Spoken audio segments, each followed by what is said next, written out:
tens of thousands. And we've had at least one estimate from a leader, an organizer, saying that as many as 100,000 anti-Israel protesters are expected to descend on the Democratic National Convention.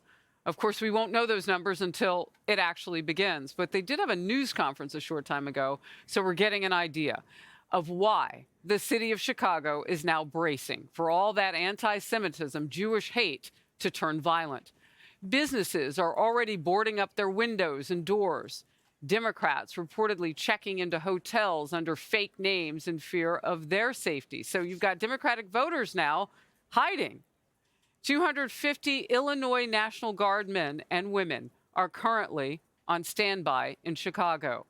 Protesters are chanting Genocide Joe, at Joe Biden, and branding Vice President Kamala Harris a, quote, killer.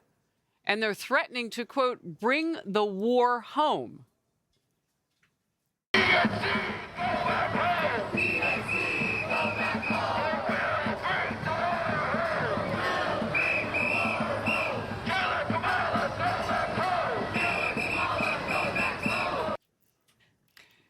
This is Outnumbered. I'm Harris Faulkner, here with my co-hosts Emily Campagno and Kayleigh McEnany. Also joining us this hour, Fox News contributor Leslie Marshall and Fox News contributor and host of The Guy Benson Show on Fox News Radio, Guy Benson.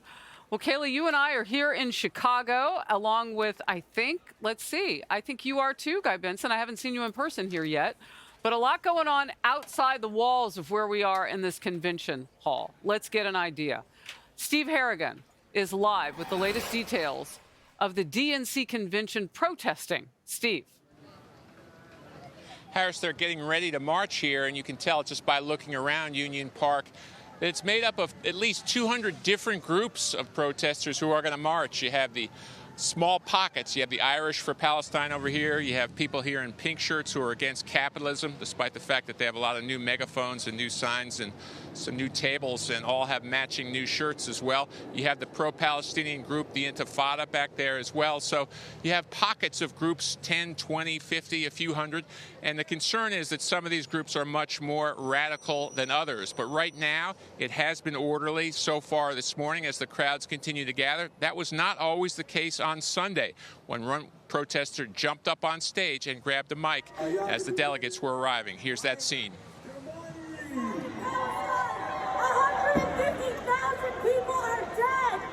You are funding a genocide. The Harris-Biden administration keeps funding money to Israel. Law enforcement has said that any violence, any destruction of property, any throwing of items will lead to immediate arrests, and they're keeping courtrooms open until midnight to deal with some projected numbers of arrests. Harris, back to you. Steve Harrigan, thank you very much. Let's come out to Outnumbered now and our guest, Leslie Marshall. I don't know how, as a Democrat, lawmakers can really defend this. The mayor of Chicago really fomenting the potential danger of all of this with his words. Mayor Johnson, your thoughts?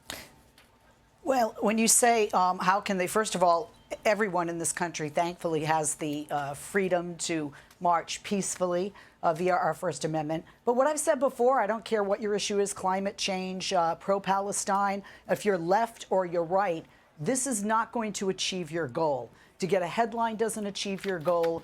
To have any chaos, to jump up on stage, as we saw yesterday, that does not get the goal. This is not it's really ignorant and naive to think if you are at a Democratic or Republican convention and you upset that convention, that's going to change the electoral process, that's going to change weaponry or funds going to Israel. What does change is if you have sit-down meetings. What does change is if you have votes and you have certain legislators that you vote for or you vote against. And that's my problem. When you have protests, it doesn't necessarily help you reach your goal, especially when it becomes chaotic and you look so radical and fringe. It doesn't add people to your movement. It actually has people shy away from it. Well, you know what else would maybe change it, Kayleigh? Maybe the vice president who now wants to be president of the United States could sit down for an interview or hold an open news conference and not know who's there and what the questions are in a formal situation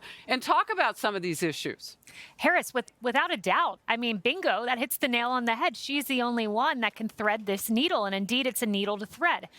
Look, I mean, it's joyful here, right? We're bringing war to you is one of the chants. From the river to the sea was chanted last night. So much for Kamala's joy. These are not joyful messages. But Kamala's trying to thread the needle. Buried in an Associated Press story was the fact that Kamala just met with the mayor of Dearborn, Michigan. His name is Abdullah Hammoud. He has statements in the past which I view as radical. On October 7th, that horrific day where those hostages were taken, he condemned all violence, but nevertheless said Israel's military occupation makes violence inevitable. I'm not surprised this meeting wasn't on her public schedule, but it was a behind-the-scenes effort to stop what you're watching on your screen. But will these protesters fall in line? More than 100,000 uncommitted voters in Michigan for this very reason. She needs the uncommitted voters to become Kamala voters. How does she do it? It's an impossible task. Wow. So, Kaylee, I mean, when I hear the words inevitable violence, I mean, that sounds very threatening. And that certainly isn't the peaceful protesting that Leslie Marshall was so right about. Like, we all have the right to do that. She's right. But Killer Kamala? I mean, it just, no matter what your politics are, Guy Benson, this is dirty. It's nasty, potentially dangerous. But we hear crickets from this presidential candidate. We hear crickets from her surrogates on this issue. Nobody wants to shut these people and their Jewish hate down. Because they want their votes. I mean, that's just the dire reality of it. They're going to call her Killer Kamala and chant in the streets and slander her and Joe Biden in all sorts of different ways. But as Kaylee just pointed out, they're sending emissaries to some of the leaders of this movement. We know that Tim Walz, the running mate for Kamala Harris, has some really radical associations on this front as well in the state of Minnesota. They want those votes. So the condemnations will be muted, I think, at best. And one thing that also is interesting to me, Harris, I've seen in the last day or two on social media a number of people on the left getting more vocal, more frustrated with the prospect of these large protests. And I'm like, well, where were you for months when there were Jewish students on campuses being terrorized and tormented and targeted? They were almost non-existent, nowhere to be seen on that criticism. But now when this same movement threatens to disrupt a 4-day infomercial for their political party, now they have a problem with it, which I think goes again to the politics of this rather than the substance, which is anti-Jewish, pro-Hamas people are speaking on behalf of evil, and that needs to be called out across the political spectrum. Well, look, Emily, I mean, when you talk about those on the left being silent who are in high-profile, powerful positions politically, one person's silence is another person's complicit.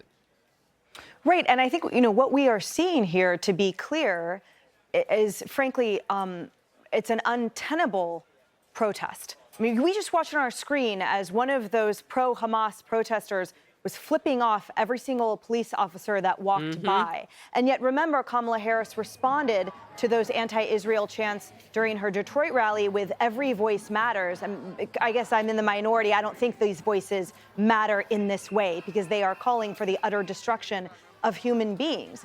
The reason that they are there is because they can be. Because to Guy's point, there has been no condemnation clear from the vice president. They have absolutely been trying to curry favor and curry votes and thread that line that really actually isn't fragile. It really actually isn't anything less than a very clear line. And keep in mind, for example, the Uncommitted National Movement, which has just issued new demands to Kamala Harris this week. Now they say, well, we want a pediatrician that just returned from Gaza. We want a primetime speaking slot. We also want an arms embargo against Israel. The point I'm making is that they keep shifting the goalposts because, of course, as children do, they will keep asking for more when you hand to them what they've been seeking in petulance. So all of this, to me, is not only predictable, but it's unpalatable to the American people. And I hope, as this chasm is occurring on the streets of that manufactured convention, amidst the crime of Chicago, which we'll talk about later, I hope that someone has the fortitude to say this is unacceptable.